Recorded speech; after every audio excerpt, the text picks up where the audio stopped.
organized retail theft a priority in my office because of what I've seen, the impact it has on my community. I wanted to send a very clear message that we have the rule of law, that we will use every tool in our possession to bring justice and accountability.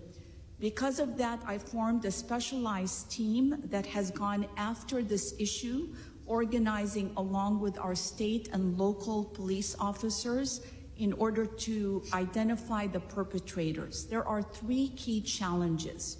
First, that the evolution of this criminal industry involves more networks that are more organized and therefore are better able to hide their identities. They're usually masked up. They even have their license plates covered up. There's a lot of premeditation that goes into it, which means that our investigation efforts have to be more sophisticated. Second, we have a very inadequate legal framework, meaning we have very weak laws that deal with these issues. And this has helped this kind of crime become less accountable. The third key challenge is coordination, that there wasn't in the past good coordination between the retail industry, between local law enforcement, prosecutors, and the state and federal level coordination. Here are just some examples in San Diego County to show you how prolific this is. By the way, we've prosecuted 76 defendants for organized retail theft, and we track organized retail theft in our system separate from regular theft. 76 defendants, only 3 cases that I'll mention are more than $1.25 million. An Ulta store theft of $700,000 of multiple stores, $350,000 in Victoria's Secret, $230,000 for the Sunglass Hut store. How many sunglasses can one person need? The prosecution was made possible by a new law that passed in 2019 that targets specifically organized retail theft and allows us to aggregate something that we're not able to do for regular theft. By the way, Chairman Pfluger, your state was able, as you know, recently to put together a task force similar to what we have in San Diego. We also work with the California Highway Patrol because most of these organized thieves travel from county to county and they don't stick to one county, also making their detection difficult. We supported the INFORM Act, but the INFORM Act is not funded. So we encourage that there be funding specifically in order to better enforce the INFORM Act. Also, we support the coordination center that many members of this committee has asked for, because being able to bring together the resources in one coordination center is a proven tool that is effective. Working with the NDAA, it has been a pleasure to see the coordinated efforts come to fruition, including a national walkthrough where we walked through 100 stores with other prosecutors' offices to see for ourselves the problems. Thank you very much for this opportunity. We stand ready to assist and answer any questions. Thank you, Ms. Stephan. The chair now recognizes Mr. Glenn for your opening statement of 5 minutes. Good afternoon. Chairman Pfluger, Ranking Member Magaziner, and members of the subcommittee. On behalf of the Home Depot and our 470,000 plus associates, I thank you for the opportunity to speak to you today about organized retail crime and its growing impact on the retail community. My name is Scott Glenn, and I'm the Vice President of Asset Protection at the Home Depot. We operate over 2,000 big box retail stores in the U.S. My job is to ensure the protection of our associates, customers, and assets. I'm here today to talk about why ORC is an increasing problem to our customers and associates and how we can work together to stop this threat. A critical step that Congress can and should take is to help stop this brazen theft is to pass the Combating Organized Retail Crime Act. Many have asked if retailers and the media are overhyping the problem. The fact is that retailers were faced with many challenges over the past few years, and ORC is one that is clearly sustained. Its impact has caused the Home Depot and many of our peer retailers to take measures that we would not have even considered years ago. Today, we're locking up valuable product, employing off-duty police and security officers, and even putting police cars on the front aprons of our stores, along with many other tactics that we wouldn't have used in the past. Despite these efforts, the problem continues, and we've even tragically lost a few associates to this issue, as was noted in the opening statement. So in short, the answer is no. Retailers are not exaggerating the problem. We know firsthand in our stores the impact has grown incrementally. And while at some level theft is a cost of doing business, the recent rise in ORC and its consequences are what bring me here today. There's the myth that ORC rings happen only in big cities. Unfortunately, criminals don't discriminate when it comes to targeting stores, and ORC is happening everywhere, in urban and suburban environments and everywhere in between. Generally, the intent of ORC bad actors is to resell and monetize product as quickly as possible. Our law enforcement partners often find these crimes linked to other more sinister activities such as drug, gun, and even human trafficking. I want to be very clear that we're not talking about petty shoplifting. We're talking about theft for greed, not theft for need. And in many cases, theft to fund ongoing criminal enterprises. This large-scale, multi-jurisdictional activity that is carefully choreographed. Sophisticated criminal rings are recruiting individuals from vulnerable populations to steal. As I stated, my top priority is customer and associate safety. Since 2020, we've seen a significant uptick in our store and asset protection associates coming into violent contact with bad actors. These individuals are becoming increasingly aggressive, they are dangerous, and often care little about any consequence other than getting out of the store with as much as possible. Our associates have been threatened with knives, guns, and other physical attacks. I believe there's three primary root causes for this increase. First, the availability of drugs, particularly opioids and fentanyl, and specifically their availability has driven a need for easy and fast cash. Secondly, the rise of third-party marketplaces allows criminals to anonymously resell stolen or counterfeit goods. We see this happening even on reputable platforms, which has made it easy to monetize product and sell them at scale. To fight this, the Home Depot strongly supported the Informed Consumers Act. The last contributor is an increasing lack of resources and support for local, state, and federal law enforcement assistance. Retailers need help in disrupting these criminal activities. But let's talk about solutions. The Home Depot is working hard to address all three underlying causes. First, we've grown our investigative team by over 180% since 2016. In stores, we're using technology and physical deterrence. These include everything from increased security personnel to secure lockup enclosures to smart shopping carts to machine learning and data analysis. We've also launched a program called Game Plan, where we invite local law enforcement and politicians to visit our stores and see this technology and tactics in action and to help educate proactively and build relationships. To address online concerns, we've added resources and implemented technology tools to identify bad actors using the cover of online marketplaces. A federal task force would allow us to expand upon the progress made at the local and state levels and give us all a greatly needed nationwide partner. The Home Depot strongly supports the Bipartisan Combating Organized Retail Crime Act, introduced in the House by Representatives Buck, Titus, Joyce, and Lee, and in the Senate by Senator Cortez Masto and Grassley, and supported by several members of this subcommittee, including Representatives Magaziner, D'Esposito, Correa, Gonzalez, and Goldman. As a professional in the field of protecting customers and associates, I ask that all members of Congress work together to ensure that the Combating Organized Retail Crime Act becomes the law of the land to help stop these senseless crimes in our communities. I thank you for the opportunity to tell our stories and look forward to answering questions. Thank you, Mr. Glenn. The chair now recognizes Ms. Jagoda for your opening statement. Chairman Pfluger, Ranking Member Magaziner, and distinguished members of the subcommittee, I'm pleased to appear before you today with our partnering organizations and leaders to discuss the strategies of the International Council of Shopping Centers, or ICSC, in combating organized retail crime, or ORC. ICSC's nearly 50,000 North American members represent marketplace professionals, including owner-developers of retail centers, as well as retail tenants, investors, economic development, and legal professionals. ICSC promotes industry advancement for the spaces where people shop, dine, work, play, and gather as foundational and vital ingredients of communities and economies. Today's retail centers are no strangers to change. Many in this room might remember with fondness their first job, their first date, or providing your wish list to the mall's Santa Claus.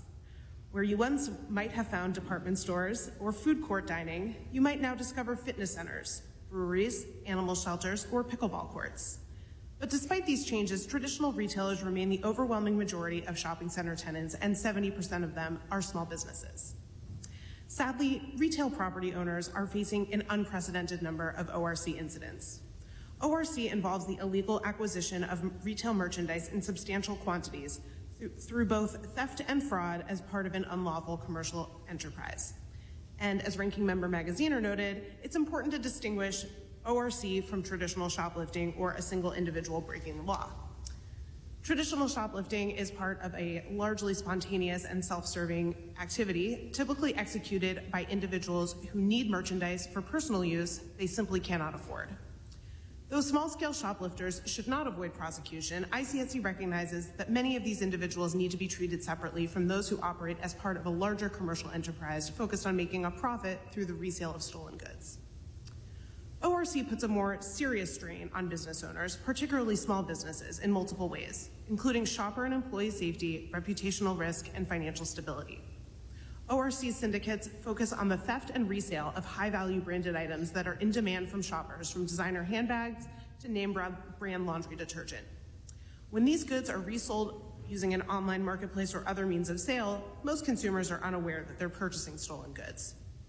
While high-profile smash-and-grab robberies and nationwide cases involving major retailers garner the headlines this holiday season, the problem is pervasive, impacting shopping centers large and small in all regions of the country. One major enclosed mall owner reports that retail crime theft incidents of over $1,000 have nearly doubled over the past 8 years.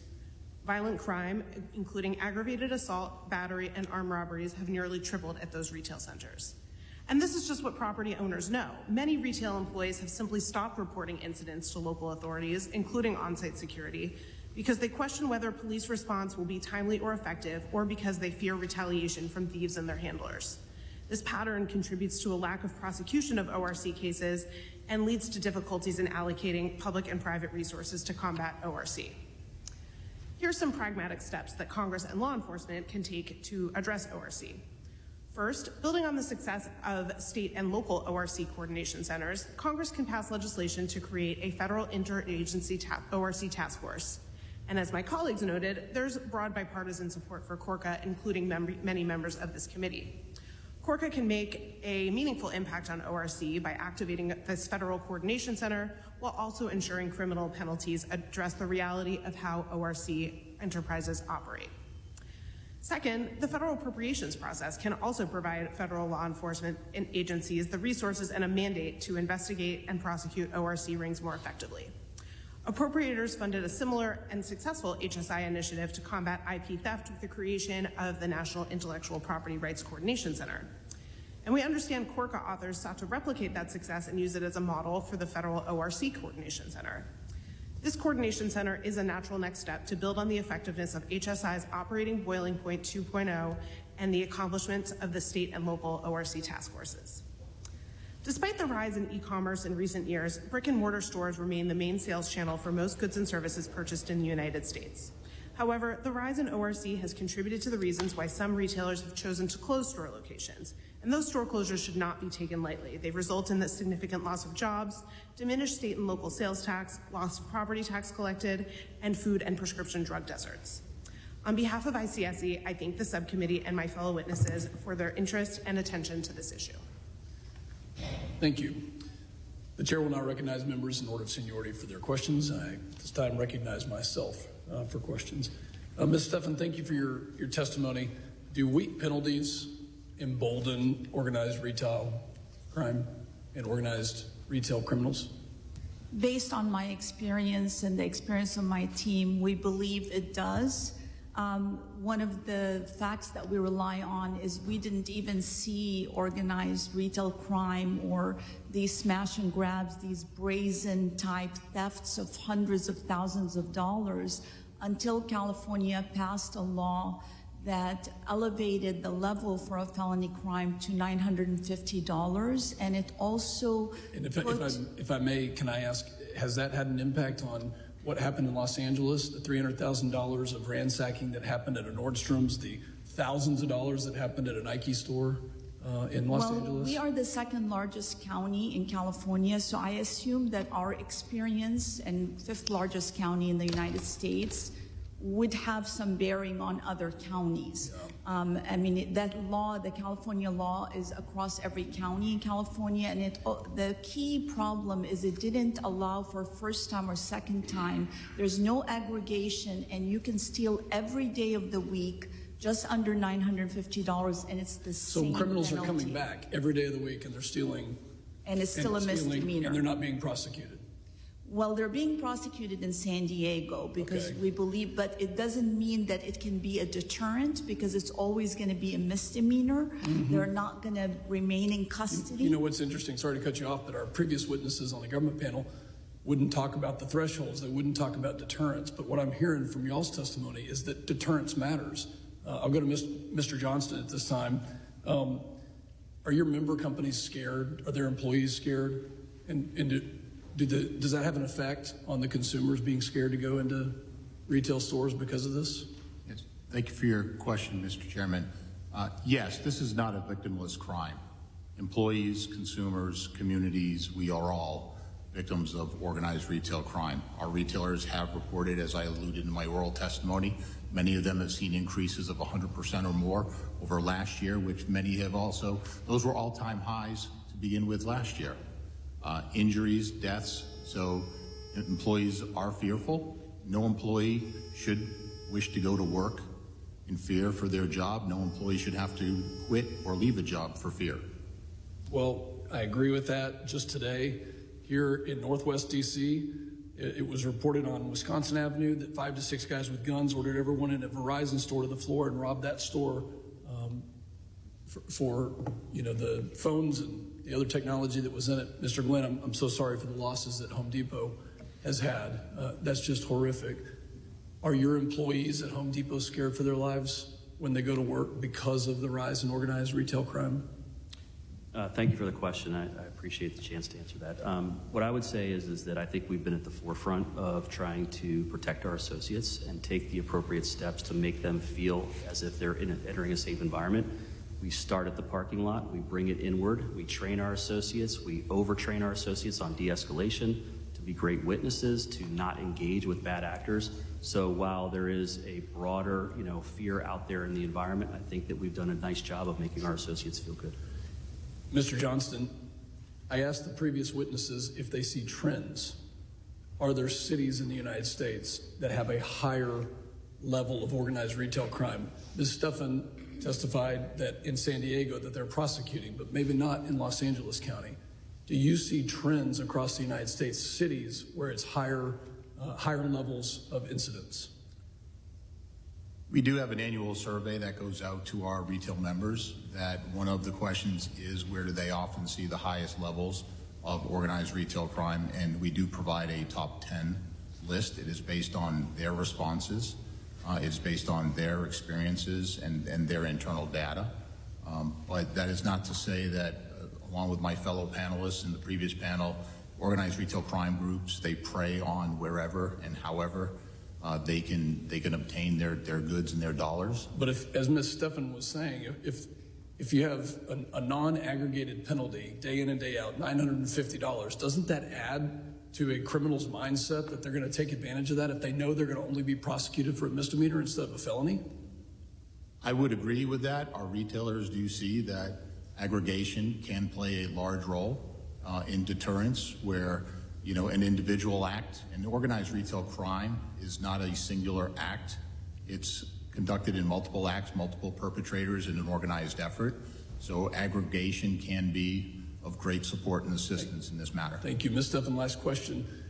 Alvin Bragg's day one policy that took armed robbery from, in some cases, from a felony to a misdemeanor, does that embolden criminal activity?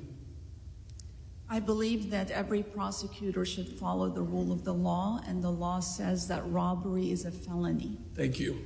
I yield back. Now recognize the ranking member for his line of questioning. Well, thank you all very much again for being here, and I want to dive into some of the recommendations that you all have presented to the committee. And let's start with the coordination centers, which several of you referenced and have been piloted in different parts around places around the country. I'll open this one up to any of you. Can any of you comment on the experience of your organizations with coordination centers? What's worked, what's not? What are the best practices that we should be mindful of as we look to expand this model across the country? So I don't know, Mr. Glenn, would you like to take a crack at it? We have had conversation with HSI about participating with them on the coordination centers, but to this point we have not.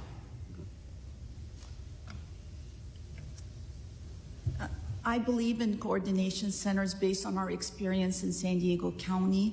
We use it for every pressing issue. For example, we use it to track school threats very successfully, where we're able to know exactly whether a threat has been resolved and whether we're able to make that school safe. We use it in elder fraud, where we finally are able to track that we had $49 million stolen to elder fraud in San Diego in 1 year.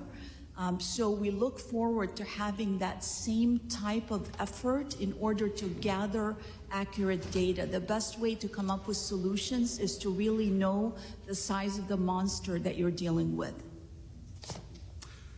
And then, Mr. Glenn, one of the root causes of the rise of organized retail theft that you highlighted is the availability of easy platforms for resale, particularly online.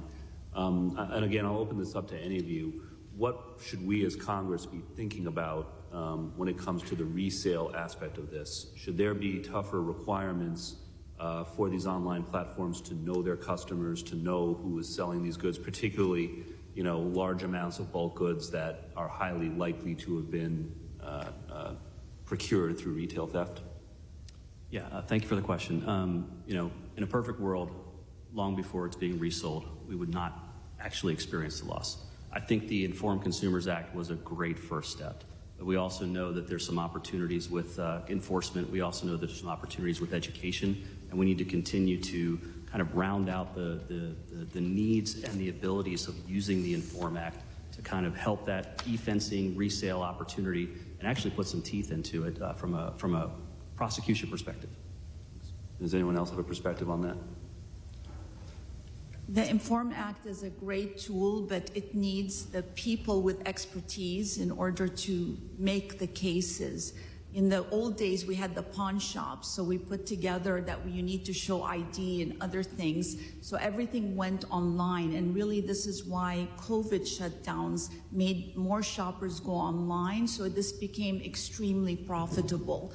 But we need the FTC and law enforcement to be able to have the technology, the tools to work with those platforms in order to bring accountability.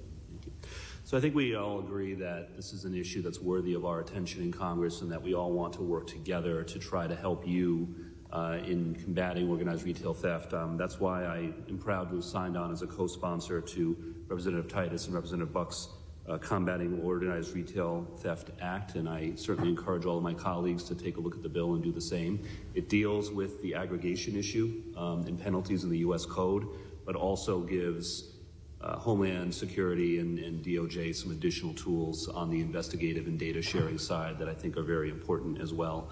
But with the last moment that I have here, people are watching, and those of you from industry who are leaders in this space have adopted some practices at your level as well to help protect your employees and your customers. So I just want to give any of you one last opportunity. If there are any best practices that you have put into place that you would like to highlight that might be useful for others who are watching to see as well.